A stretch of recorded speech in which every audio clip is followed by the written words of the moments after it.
Good morning guys. May update nga pala dito sa Hito.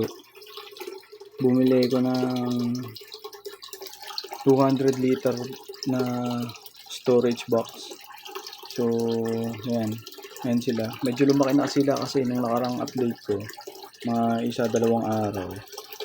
Parang 4 inches na sila. So, ang liit na nila dun sa lalagyan as napansin nyo ng previous video. Parang dikit-dikit talaga sila sa ilalim ng bin rail. So ngayon mas malaki to, 200 liters. Yung nakaraan kasi parang 160 lang yata yun. O mas maliit pa, hindi ko natansya. Pero ngayon yan, parang mas maluwag sila ngayon, tsaka mas maraming tubig na ilagay.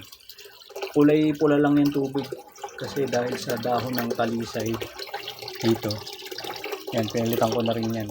Pero linet ko kasi kinakalat nila, kinakagat-kagat eh. Kumaharang sa aerator eh. Sa filter. So yan. 205 liters. Yan. Yan. Yan. Bali dalawa yan binili ko eh. Para kapag mas lumaki pa sila, hahatiin ko na sila sa dalawa.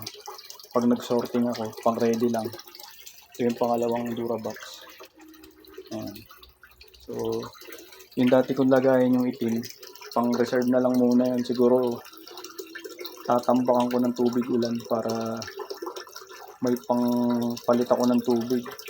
Pero yun nga, kailangan pa rin i-test yung pH level ng ulan kasi baka acid rain. So meron pang kahit test dito. Ito, nabili ko sa Orange Shop. Bundled to ng ano eh, yung ganito. Ito yung pang check nito. Hindi ko alam paano gamitin to, kung para saan, kung may sense ba kung gamitin. Ayan. Ayan. So, ayan. Hindi ko mo ginagamit. So, ayan. Ang pinapakain ko nga pala dyan, yung grower. Ganito siya, parang malalaking beads.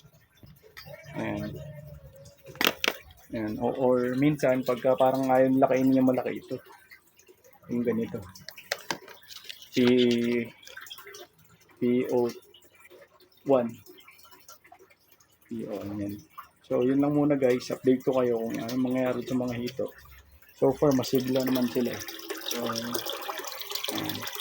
update ko ulit kayo bukas. So, everyday upload tayo. Bye-bye muna.